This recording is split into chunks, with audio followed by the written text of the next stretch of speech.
to the DolphinsTalk.com podcast, the most listened to daily Miami Dolphins podcast on the internet. Miami's got the Dolphins, the greatest of all. Come on, Dolphins fans. Time to fins up. We're in the air, we're on the ground, we're always in control. And when you say Miami, you're talking Super Bowl. Cause we're the Miami Dolphins, Miami Dolphins, Miami Dolphins number one. Miami Dolphins, Miami Dolphins, Miami Dolphins number one.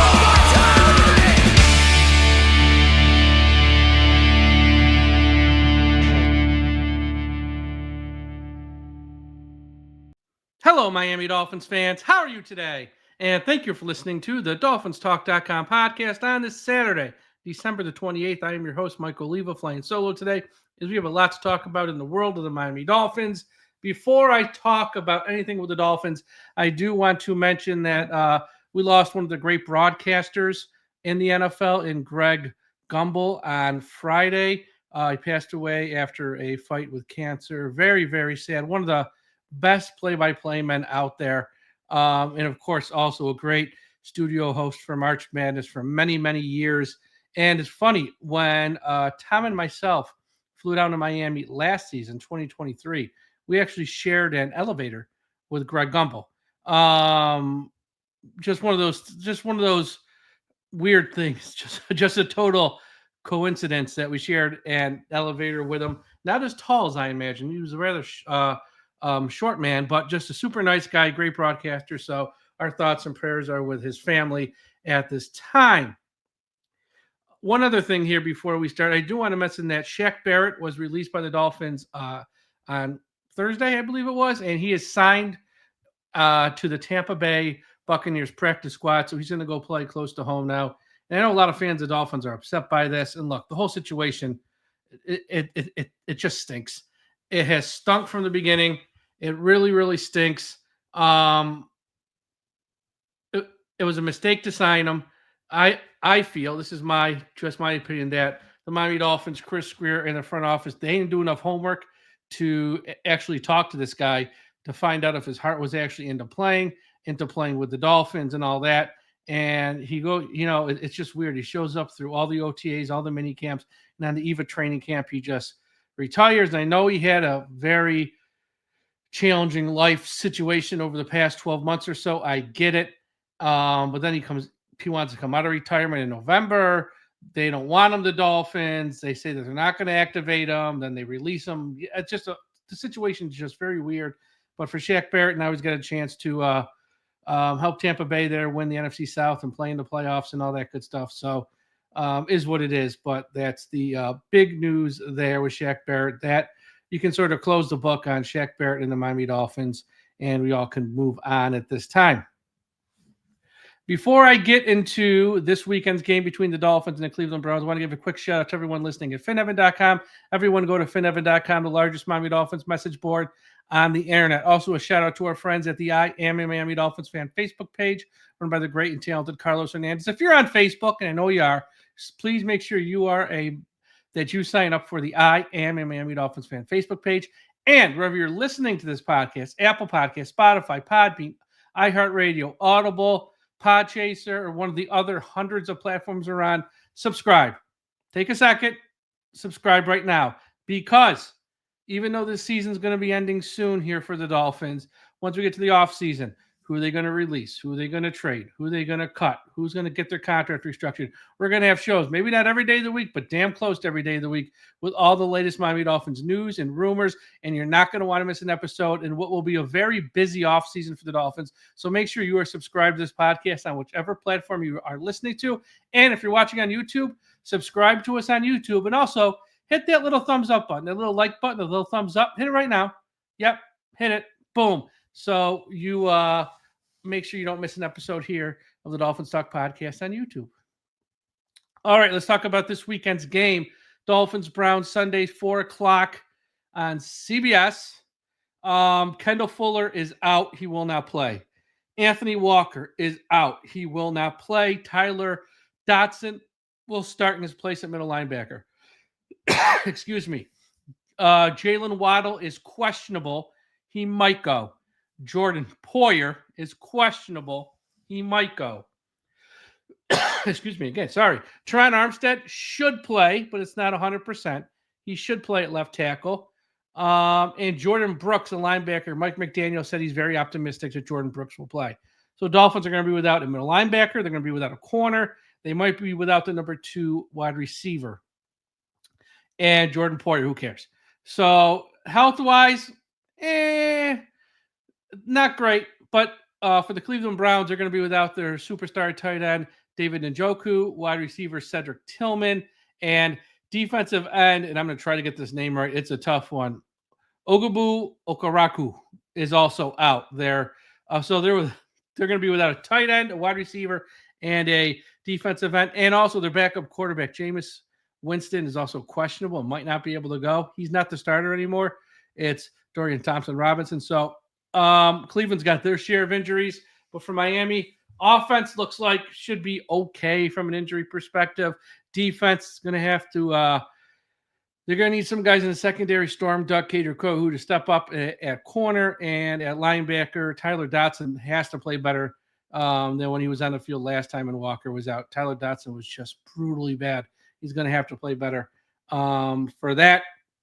And honestly, I think in this game, if you're the Dolphins, Cleveland, no Nick Chubb. They're down to a third-string quarterback. Wide receiver, they're okay. They're without their star tight end. Their offensive line's very good. They're still going to run it with Jerome Ford.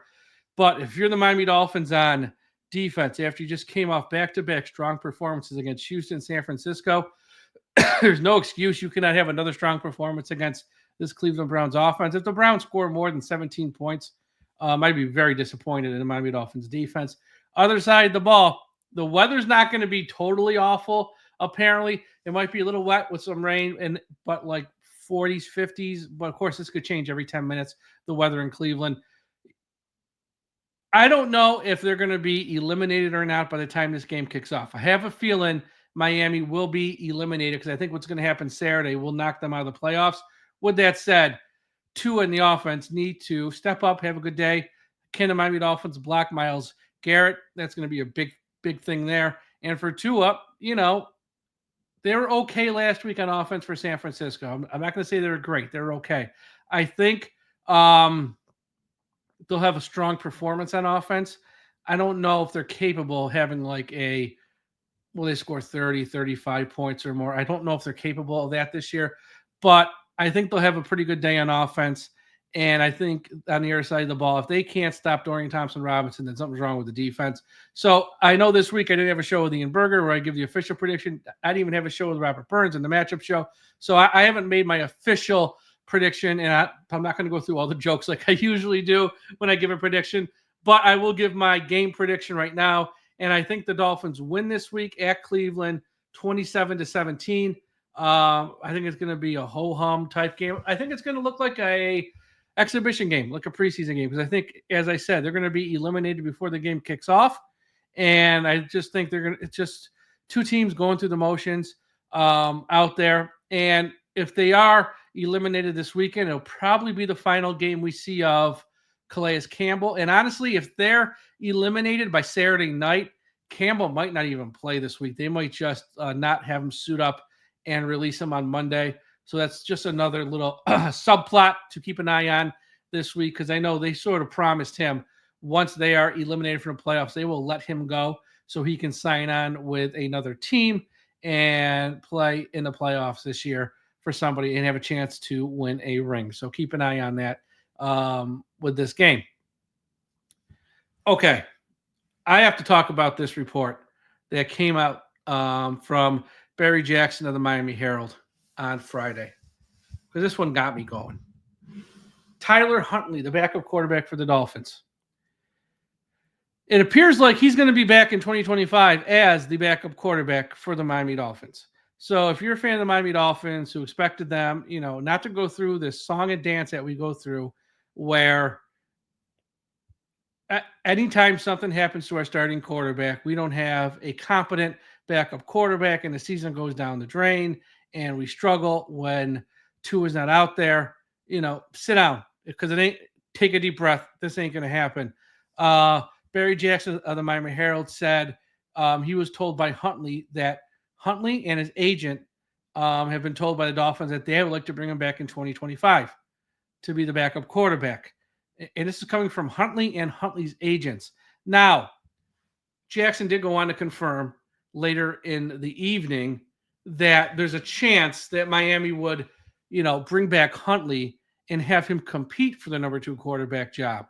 But that doesn't seem realistic on any level because the Miami Dolphins salary cap situation right now is horrible. It's almost horrific heading into next year. Now, I know they're going to restructure deals. Some guys are going to get cut. They can open up cap space. They can make cap space. I get it.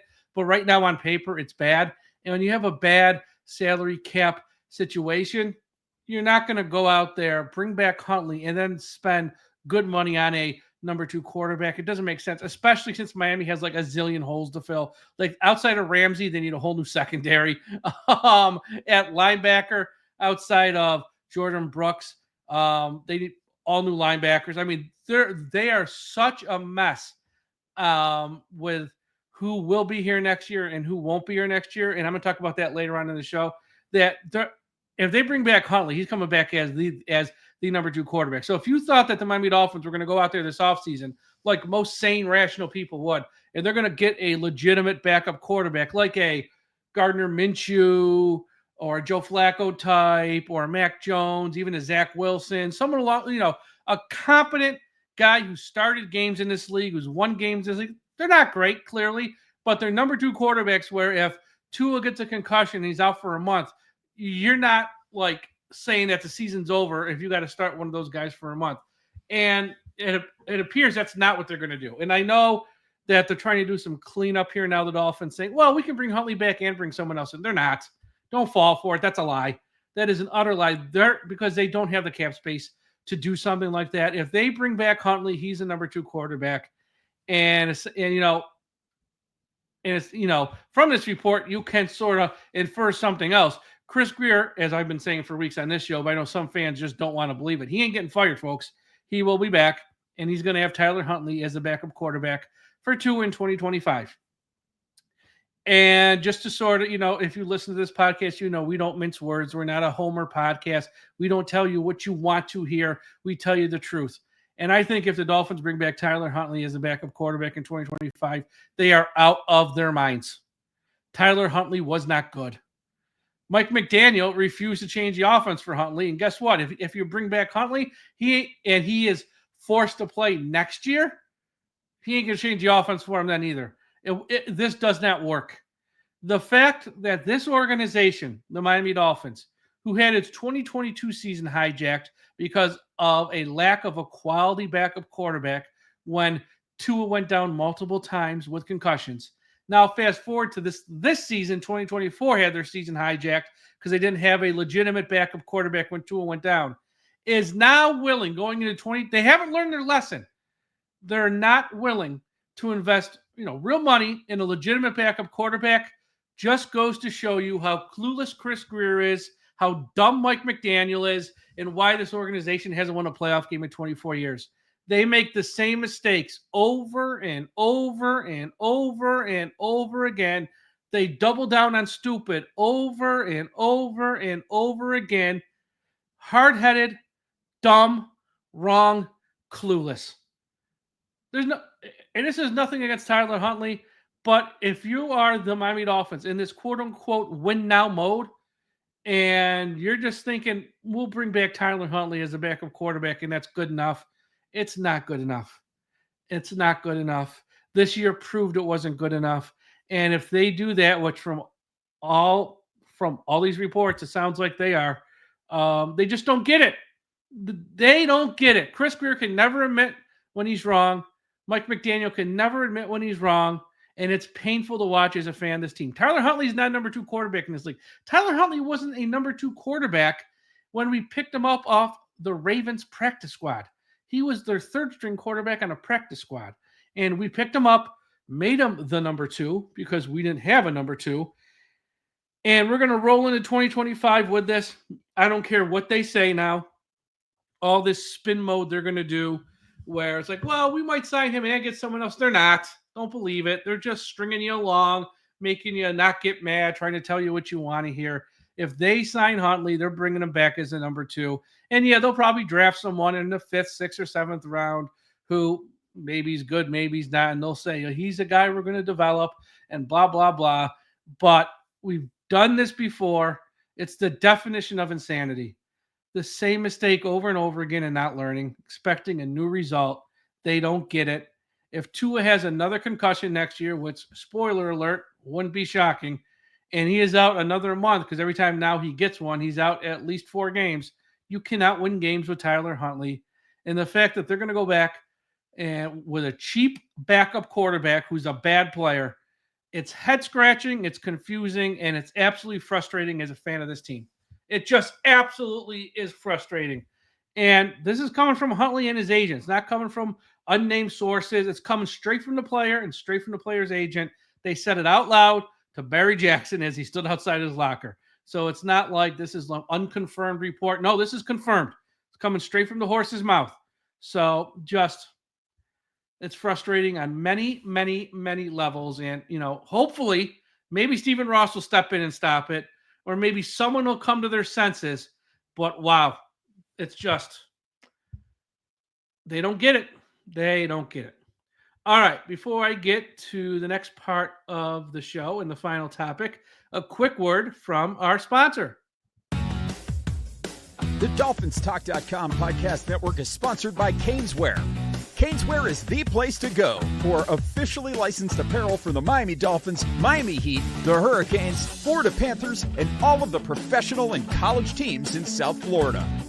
Looking for the latest jersey, a birthday gift, or the newest hat to hit the market of your favorite South Florida team? Check out Caneswear for their overwhelming selection of sports apparel. Located at 2655 South University Drive, Davie, Florida, Caneswear has it all. Not in South Florida? No worries. Visit Caneswear.com to shop their inventory from the comfort of your home, and they'll ship it to you. International fans, too. Caneswear.com is the spot that Miami fans shop. That's Caneswear.com. Caneswear.com. All right. Last topic I want to talk about is, the season's winding down. I know they still technically have a chance of the playoffs. I don't think it's going to happen. We're going to start to shift the focus to the draft and to free agency and some of the offseason moves they're going to have to make. And Omar Kelly of the Miami Herald wrote a great article the other day. Everyone should check it out about all the free agents Miami has on their team that they're going to have to make a call on if they want to let the guys walk or if they should try and re-sign them, even, and stuff like that. And I'm not going to touch on every name because it was a long, long list, but I want to touch on the majority of the names because there's a lot of interesting names here the Dolphins are going to have to make a call on with some guys who either start or play heavy minutes in a lot of snaps. The first name on the list I want to start with is Calais Campbell. And look, everyone loves Calais Campbell. He has been one of the lone bright spots this year for the Dolphins in the season. The problem with Campbell is he's 38. He will be 39. And like I said at the top of the show, they're probably going to release him here once they are officially eliminated from the playoffs. I don't think Campbell's going to come back. I think, at quarterback, if you want to play to 38, 39, 40, you kind of saw that with Brady and Favre and such, that's a position where you don't get touched, you don't get hit. Campbell's not at quarterback, clearly. So I don't know if he's going to come back, but let's go into the assumption he wants to play next year. If I'm Miami, I'd be open to having him come back. There's 2 problems. One is from the player. He's going to want to play for a winner with a chance to win a ring. I don't know if the Dolphins are that type of team in 2025. As fans, we want to think they are. From a player perspective, he might not see Miami as a team with a real shot at a Super Bowl. So there's that. He might not want to come back. But even if he does, I'll say this. I'm not against re-signing him, but I'm not paying him big money. Because even this year, 38, he was only giving you 30 to 35 snaps a game. Now, granted, he played great in those snaps. That's only half a workload. And I'm not going to – and I would not want to see the Miami Dolphins pay good money or big money to a guy who's only giving you half a workload, who's at that age, because there is going to be a day where he hits the wall. There is going to be a day where he just can't, where he totally slows down. I know he's up until now has defied all logic in that, but that day will come. So if I'm Miami, Campbell's not a top priority per se. And if they do want to re-sign him, that's great, but it'd have to be a team-friendly deal. I would not pay big money to bring him back. The next name on the list is Liam Eichenberg, who's a free agent. And I said this probably a few weeks ago, I think after the Packers game. If Liam Eichenberg returns to the Dolphins, if they re-sign him, I'm shutting this podcast down. I'm shutting down the website. I'm done. I'm out. I can't do it no more. If this franchise can't help themselves, and I don't want to, then I'm just done. I'm checking out. They can't bring back Liam Eichenberg. And if they re-sign him and say, well, he's just going to be a backup, no. Liam Eichenberg needs to go. Sometimes when you haven't won a playoff game in over 24 years, you got to open the window and let the stink out, and Liam Eichenberg's part of the stink. They cannot bring him back, even as just a backup, because I don't trust them.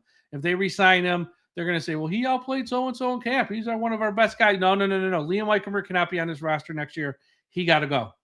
Jordan Poyer has been one of the worst safeties in the NFL. He's probably going to retire. I'm actually surprised he actually played this year. I thought he would have retired after last season. I think just because he lives literally 5 minutes from the facility. He signed for a vet minimum just to play. They won't bring him back. Jordan Poyer has been absolutely awful this year, and it makes no sense to bring him back. Because, as I also said earlier in the show, they got to rebuild the whole set. Outside of Ramsey, nobody's safe in that secondary. Outside of Ramsey, nobody's safe. And we're going to talk about a couple names here. Emmanuel Ogbah. I'll say this about Ogbah. For a guy who we cut back in like February, March, and then re-signed in like July, he's played well this year. I don't think they need to bring him back, though, because it's tough. Here's why it's tough. Because Jaylen Phillips is probably going to miss half the season next year. He's probably going to miss September for sure and miss a few weeks in October, probably with the ACL, because he got hurt in October. That's like a 12-month injury, usually maybe 11. But so he's going to miss September and maybe miss parts of October. If they keep Chubb, whether they restructure his deal or just pay him what he's about to make, $29 million on the cap, then there's no room for Ogbah, because you got Chubb and Chop to start the year. You can add a piece in free agency that's younger. Mohamed Kamara is still around, although he didn't show anything this year. Quentin Bell you can bring back. So if Chubb stays, you don't need Ogbah. But if they feel they have to cut Chubb as a post-June 1st free agent to open up a bunch of money after June 1st, and Ogbah's a guy you might want to re-sign for like a couple $1 million because he's really, really cheap and probably can give you and he's solid. He's not great, but he's solid.